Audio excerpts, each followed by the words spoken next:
10월 26일 오늘 만나 성경 말씀은 열왕기상 21장 2절부터 4절과 7절의 말씀입니다. 아합이 나봇에게 말하였다. 그대의 포도원이 나의 군 가까이에 있으니 나에게 넘기도록 하시오. 나는 그것을 정원으로 만들려고 하오. 내가 그것 대신에 더 좋은 포도원을 하나 주겠소. 그대가 원하면 그 값을 돈으로 계산하여 줄 수도 있소. 나봇이 아합에게 말하였다. 제가 조상의 유산을 임금님께 드리는 일은 주님께서 금하시는 불경한 일입니다. 아합은 이스라엘 사람 나봇이 그 포도원을 조상의 유산이라는 이유로 양도하기를 거절하였으므로 마음이 상하였다. 화를 내며 궁으로 돌아와서 침대에 누워 얼굴을 돌리고 음식도 먹지 않았다. 그러자 그의 아내 이세벨이 그에게 말하였다. 당신은 현재 이스라엘을 다스리는 임금님이 아니십니까? 일어나셔서 음식을 드시고 마음을 좋게 가지십시오. 내가 이스라엘 사람 나봇의 포도원을 임금님의 것으로 만들어 드리겠습니다. 아멘. 오늘 만나로 만나주시는 하나님을 기대합니다. 우리 높은 뜻 사람은 하나님이 우리의 주인이심을 고백합니다. 하나님이 우리의 주인이라는 것은 하나님의 뜻대로 우리가 살아가겠다는 것을 의미합니다. 하나님의 뜻, 하나님의 말씀을 구약시대 율법이라고 불렀습니다. 하지만 이 하나님의 말씀인 율법을 온전히 잘 지키는 사람이 있는가 하면 자기 뜻대로 해석하는 사람도 있었습니다. 이처럼 하나님의 말씀 율법은 그 자체로는 명확해 보이지만 이를 받아들이고 실행하는 사람의 마음가짐에 따라 결과가 크게 달라지기도 합니다. 그래서 우리는 하나님의 말씀, 뜻, 그 의미를 온전히 아는 것이 중요합니다. 오늘 함께 읽은 말씀에서도 이러한 상황이 등장합니다. 나봇, 아합, 이세벨의 이야기입니다. 오늘 이야기의 배경은 이렇습니다.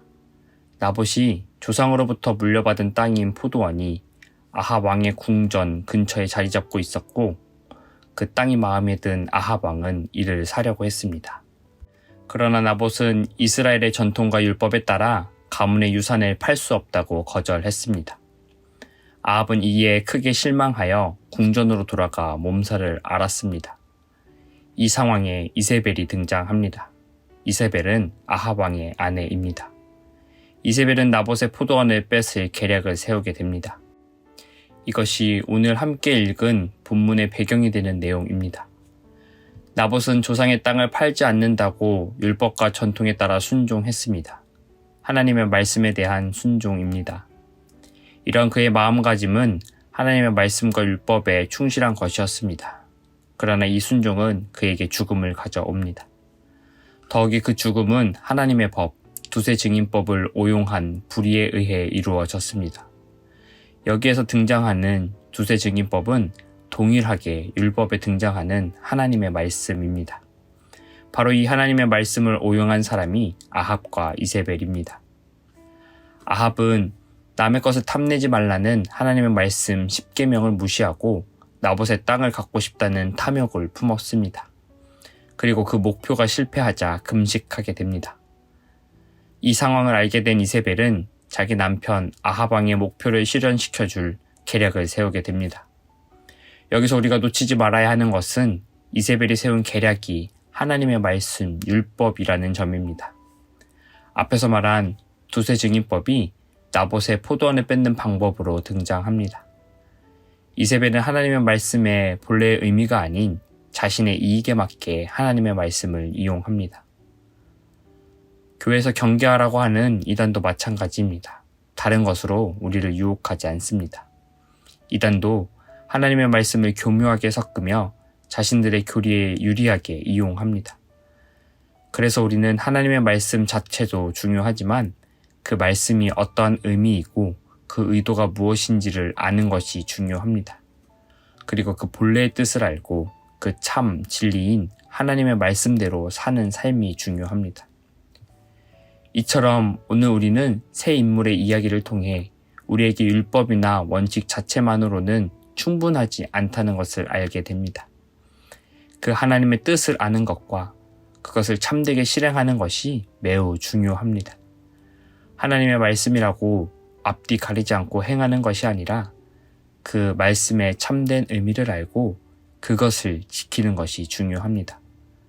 비록 나봇의 말씀의 지킴, 순종의 삶의 결과처럼 때론 불이익을 가져올 수도 있지만 하나님 앞에 그 마음가짐과 순종은 가치 있는 일입니다. 마찬가지로 아합과 이세벨은 하나님의 말씀을 가지고 실행했지만 그것은 참된 하나님의 뜻이 아니기에 무용지물이 될 수 있음을 보여줍니다. 우리가 오늘 하루를 그리스도인으로 살아가면서 하나님의 말씀에 순종하는 것은 중요합니다. 하지만 우리는 이 순종이 참된 하나님의 뜻인지 바른 결단의 삶인지 깊이 고민해야 할 것입니다. 우리 하나님이 주인 되심을 고백하는 높붙은 사람들은 나의 이기심을 채우기 위하여 하나님의 말씀을 오용하는 삶이 아닌 비록 손해를 보더라도 온전한 하나님의 뜻을 실행해 나가는 방식으로 오늘 하루 살아내기를 주님의 이름으로 기원합니다. 기도하겠습니다. 하나님, 오늘을 우리에게 허락해 주셔서 감사합니다.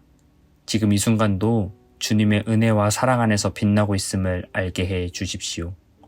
나봇, 아합, 이세벨의 이야기를 통해 하나님의 말씀을 아는 것과 순종하는 것의 중요성을 깨닫게 해주신 것에 감사합니다. 우리가 오늘 하루 결단을 내리고 행동을 취할 때 탐욕이나 이기적인 마음이 아니라 하나님의 뜻과 사랑을 반영하는 결정을 내릴 수 있도록 인도해 주옵소서. 주님의 뜻을 이해하고 그것을 순종하는 마음가짐으로 하루를 살아갈 수 있도록 힘을 주십시오. 이 모든 것을 우리 주 예수 그리스도의 이름으로 기도드립니다. 아멘. 이제 두 가지 제목으로 기도하겠습니다. 먼저 주신 말씀을 기억하며 오늘 하루 나의 마음에 허락하신 하나님의 말씀 가운데 참된 의미가 무엇인지 알게 하시고 그 뜻대로 순종하는 우리 높은 뜻 사람 되게 하여 주옵소서. 둘째로 하나님이 피조하신 세계 가운데 우리가 청지기의 삶이 무엇인지를 기억하게 하시고 하나님의 뜻대로 이 땅 가운데서 모든 피조 세계를 아끼는 행동을 실천하는 삶 살게 하여 주옵소서. 이 제목으로 기도하신 후에 개인 기도하시겠습니다.